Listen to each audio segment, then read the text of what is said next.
Yeah, let's start then. Okay, now would that be fine? Can you Perfect. just? Yeah, better, Yes, much fine. better. Okay. Yes, yes. Yeah. So, Sahil, so as per your resume, it shows that you are knowing Java. So, can you just tell us what do you know about Java? Okay, so Java is a multi-purpose language that are used across the application. Like some of the companies that use Java would be Spotify, then there would be Airbnb, there would be Uber and stuff like that. Judging from that, we can say Java can be used for streaming purposes as well as for social media platforms as well. Like LinkedIn also uses Java. So we can say that Java is a multi-purpose language and it can run across multiple platforms as well. Okay, good. So, based on this, can you just tell us any 5 features of Java? Okay, so one of the feature of Java would be it is simple. It is, when I say simple, I don't mean like it's a cakewalk, but rather its syntax is very similar to C and C++. Apart from that, many of the concept of C and C++ are removed, which could cause security concerns. Like there are pointers and reference variables and stuff like that. So those are removed. There is multi-threading that can be used in Java as well. And it is almost a object-oriented language. I am saying almost an object-oriented language because we use primitive data types, thus making it not a purely object-oriented language. Okay. So, can you just tell us the reason why Java it's a platform independent language? Okay, so Java is compiled in 2 steps. Like first of all, you compile the Java, it converts into a .class file, and then .class file is uh, does go inside of the JVM, that is Java Virtual Machine, after which it compiles and runs the code, and thus making it platform independent, because JVM, it is built by the customer specification. When I say customer specification, I mean like Windows, it will be different JVM, while for Ubuntu, it will be different JVM, or for Apple, it would be a different JVM, thus making it a platform independent language. Okay, good. So, can you just explain what is JVM? Okay, so JVM is a Java virtual machine. There are many things inside of the JVM. Like there is a class loader inside of JVM that loads the class based on the requirement of the program. And there is also bytecode checker and stuff like that as well inside of JVM. Okay, good. So, have you heard about JDK, Sahil? Heard That about is JDK? Java. Yes, I have heard about JDK. That's Java Development Kit. Okay. So, what do we get in the JDK file? What do we get in the JDK file? As in, I'm not able to understand the question. Okay, so, can you just tell us the components in the JDK file? What will you find in the JDK? No, I'm not aware of the same. Okay, no worries. Yeah. So, can you just explain about the main method? Have you used it? The main method? Yes, so main method is a entry point of a program. So each and every program that you compile should have a main method through which the program knows that I need to start the execution from this specific point. Okay. So can you just tell me the syntax for the main method? Okay, so syntax for the main method would be your access specifier, that is public and static. After that, that would be the return type, which is void, because main method does not return anything. Apart from that, there is main as a name of the function or method.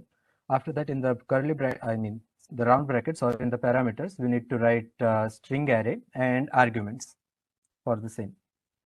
Okay, good. So can you just tell why we are having that main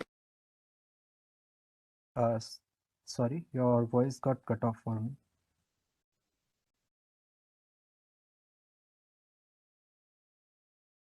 Ma'am, I'm not able to hear you right Roshni, now. you are not audible. Can you check once?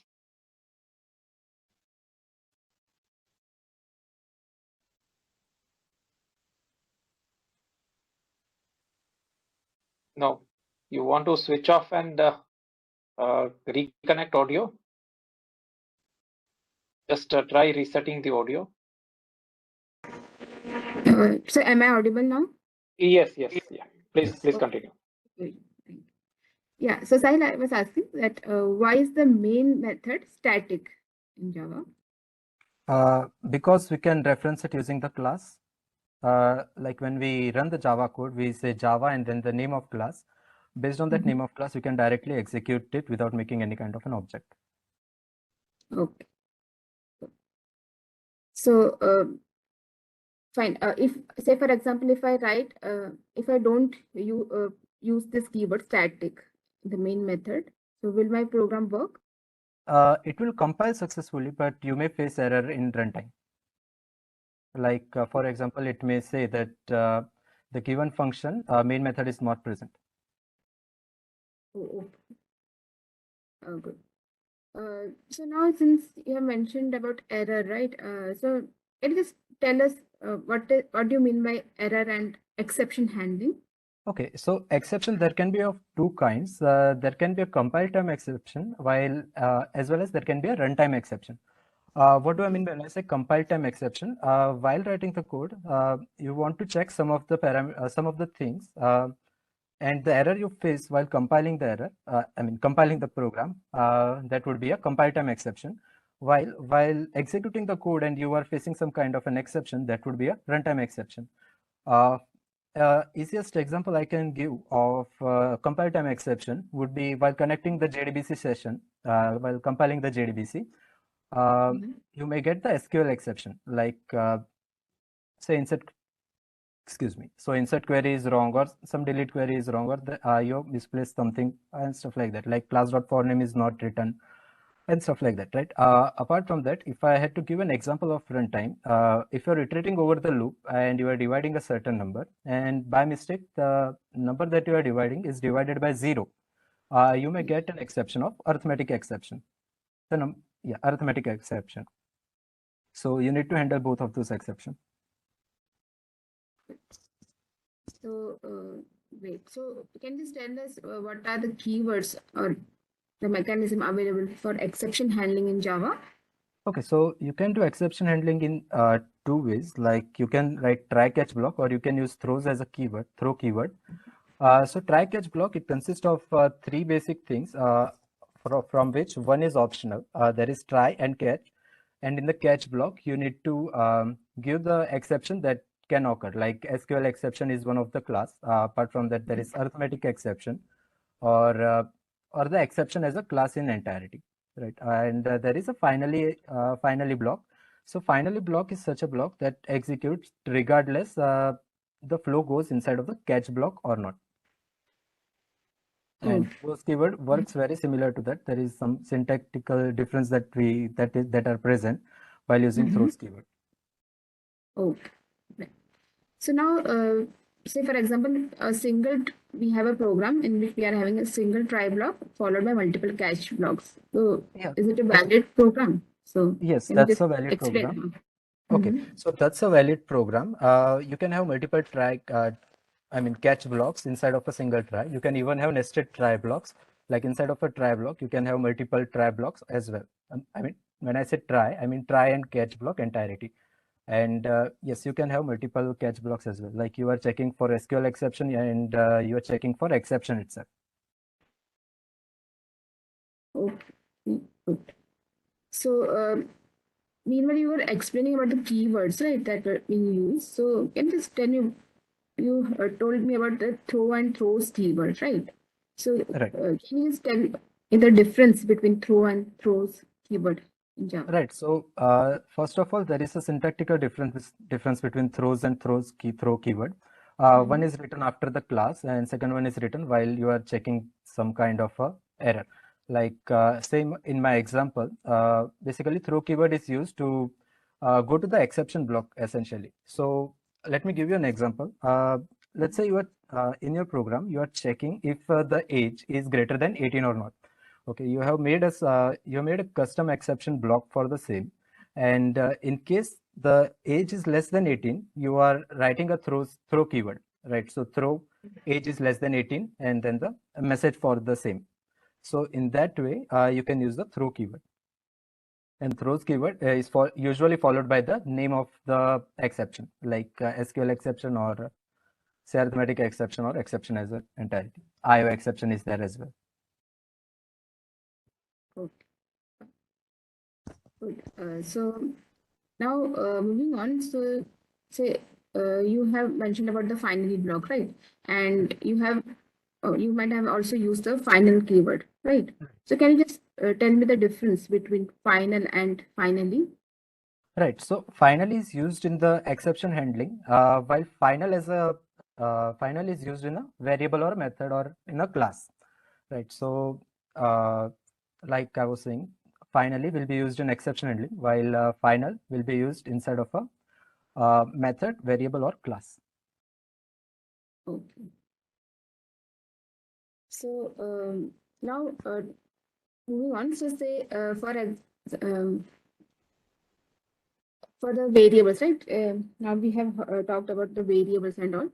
So can you just tell me what are the default values that can be assigned to variables and instances in Java? I am not able to understand the question. What do you mean by default variables? When I say default variables, if I say Just a int moment. I, Sahil, I would like to just interrupt. Sorry. So my question is, means what are the default values that are assigned to variables and instances in Java? So my question is that. like you Default can values. right. So if you just write int I, that would be it would assign 0 to it. While if you say int float, I mean sorry, float and then the value of j, it will assign 0.0f to it. While double will be 0.0 d, and the string will be a null string. That would be /u000 in the Unicode. Okay. So you might have heard about the collection framework in Java, right? Yeah, sure, man. So can you just explain what are the important class and interface that are available in the collection framework?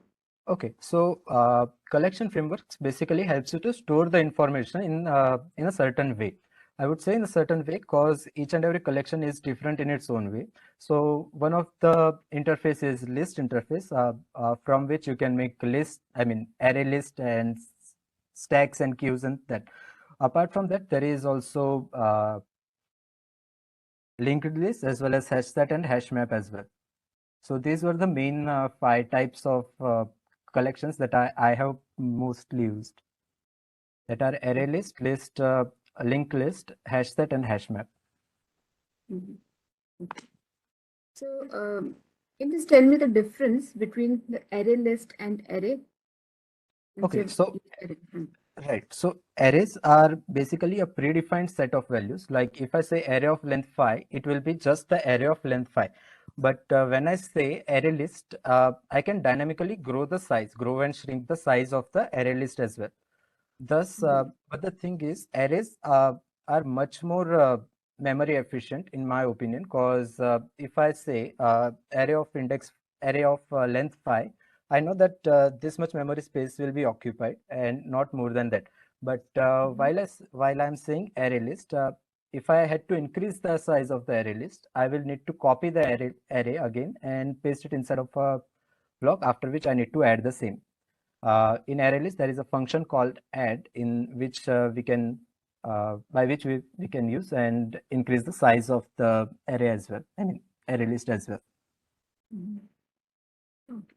So in case of array, how can you add the elements? In case of an array, how can we add the elements? Like if I want to assign the element, I can do it with the help of indexing. Indexing would be a at index of I, that is a in the square brackets, I will write I, or the index like 0, 1, 2, 3. As array starts with 0, I will say 0, 1, 2, 3 in order to assign the values to them. Okay. So have you used any package in Java? Package in Java is in, Yes. can you just elaborate a bit more? Okay, so are you aware of the term package? Yes. Packages are basically logical grouping or logical folders of Java, which are seen inside of a project. will be the folder kind of things. Like if I say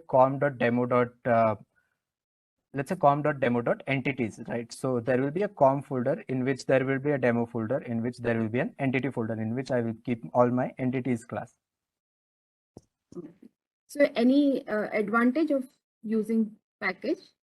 While developing the project, if you have the team, it becomes much more easier to manage the classes, and we know exactly where do we need to find the classes. Like if I want to find entities, I will just search the entity package and I will be able to find the class. Like I don't need to search the entire project in order to find a certain class. Good. So have you used any inbuilt package? Right. So I have used scanner package. I have also used some IO packages as well, but I have used scanner package. Oh.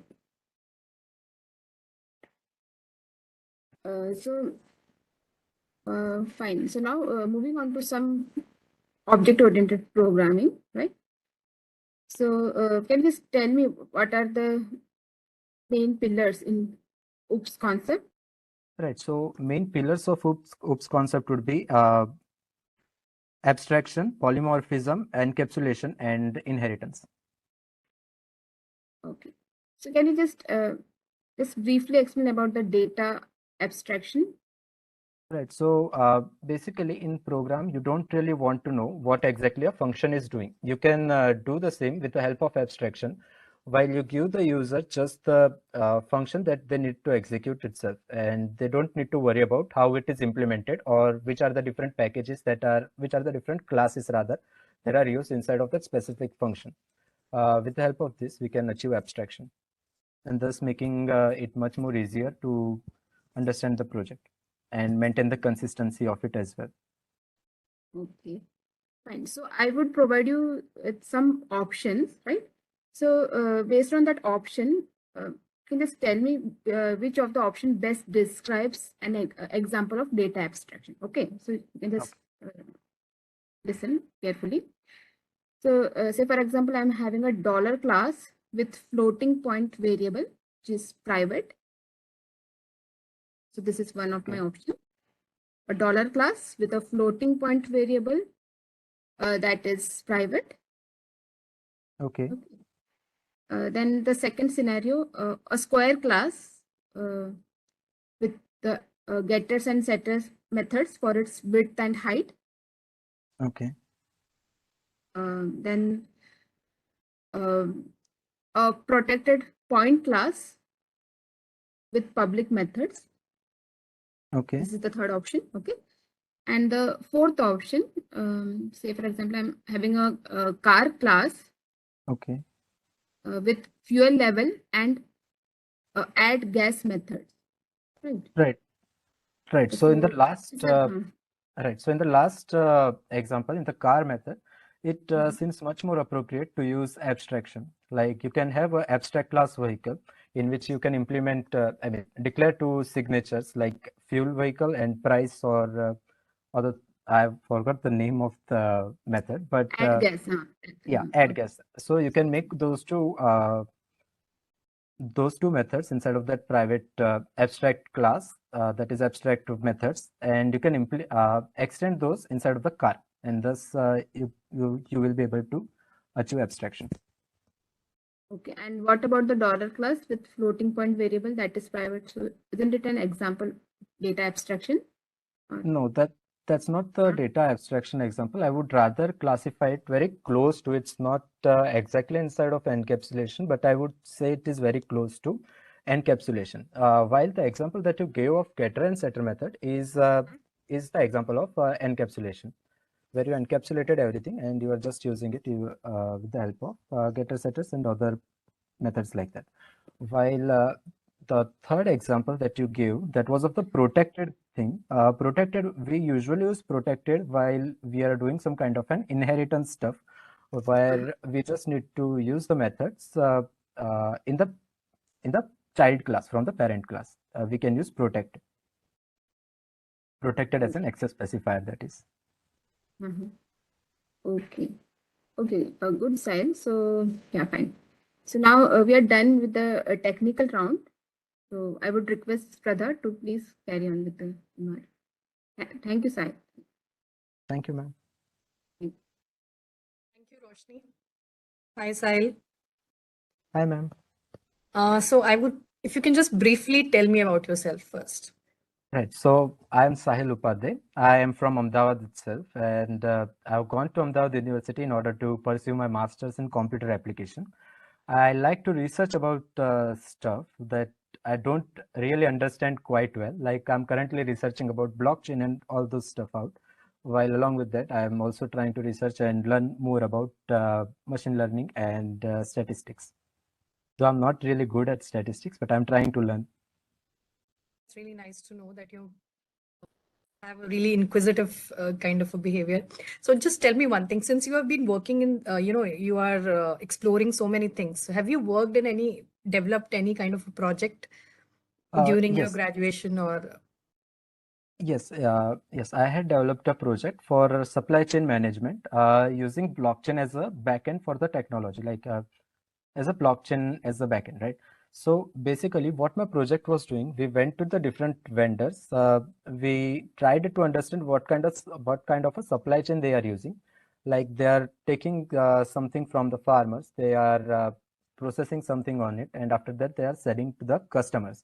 Based on this research, we were able to identify there are three actors in this. Like there is farmer, there is supplier, and lastly there is the customer. When I say supplier, I mean like the retailers or the person who is selling it to you or who is purchasing from the farmers, right? And we developed the entire project using Hyperledger and Munstack. Hyperledger along with the Munstack. Okay. So what part did you work on? How big was your team and how many people were working on it? Okay, so essentially my team was about the size of 3 people, one of which was doing the front end. I was researching and developing the backend and Hyperledger part, while the third, my friend, my colleague was performing all kind of analysis on the same, like how good is the project, like how much time is it taking, is it working properly. Essentially, we can say he was doing some kind of a testing on the same, so that when we try to deploy the project, it should not be like it is not tested and a user can enter anything and it breaks the code. So yes, we divided the group inside of 3 parts. Like one person was doing testing, one was doing for front end or the React part, and I was doing the backend and blockchain part. Okay. So can you think of a time when you didn't communicate the things clearly as you should have, and it led to some problem? Yes. So while I was doing my BCA, I remember one time we needed to submit a project and we were quite in a hurry. So we just, like we usually do, we delegated the delegated the work among another. Like you will do front end, and it happened like 2% did the same module. So we had two more same module done by 2 people, and we needed to do 3 modules for the same. So that was a miscommunication, and after that we tried to have a meeting every, let's say, 5 to 10 days, and know every, so each and every group member knows that yes, this person is working on this specific thing, and I'm working on this specific thing, and this much is the progress for the same. Good. So communication is very important. Yes. Right. Okay. So what extra activities are you doing apart from all this that you do? Right. So apart from this, like I said, I like to research and stuff. So most of my time usually go inside of research. Like currently, I was researching some Olympus kind of things. That is cryptocurrency. I like to research about those stuff. And yes, that's all we usually work on. Okay. So if you're given an opportunity to work in an organization, so what would excite you more and what would you look for? Right. So what would I like to learn new things very much. So first of all, learning of the new things is pretty important to me. Uh, like if I'm learning one, I can go inside of a group, like whichever group that is assigned to me, or rather a team that is assigned to me. I can communicate with my co-workers, see how they approach a specific problem, and I can have my own methods also to approach a problem, and thus making it much more quicker in the future references to solve the same. Okay. So any specific kind of a role that you aspire to be in? Right. So like you know, I would like to be a blockchain architect. I'm currently working on the same. I'm learning a little by little. I'm learning new stuff and trying to implement the same. Maybe one day, if there is a role, I might take up a blockchain architect kind of role. So have you looked at a few certifications on the same lines? Right. So yes, I have researched. Like one of my favorite blockchain technologies to work on is Hyperledger, because it is much more developer friendly and easier to understand. I have looked inside of those certification as well. So there are certain MCQs that we need to prepare, and apart from that, there is hands-on as well. So yes, I'm currently preparing for the same as well to give that specific exam. That is Hyperledger certification for administrator. Okay. Now, since you have a specific goal in mind, but suppose tomorrow you're put in a situation where you're told that this is the business requirement and you have to work in so and so project. So what would be your take on that? Right. I'm fine with working in any project because, like I said, I can communicate with my team members and I can see how they approach the problem. Like, for example, in college, one of my friend was extremely good in coding, right? So essentially, I asked him one day, like, how do you approach the specific problem? So he told me like he used to do some rubber ducky kind of programming where he used to keep a rubber duck with him and he used to explain the code to him. After which I took that and I tried to implement the same, and thus making my program a little bit faster and problem solving skills a little bit faster than it was previous. So different project is fine as long as I'm learning. I can implement the same I can gain more knowledge in the same. Okay, so technology will not be a constraint for you? No, technology If won't it be a is not constraint. in your league, it is something that, today you are learning Java, tomorrow we tell you to learn Python or XYZ technology.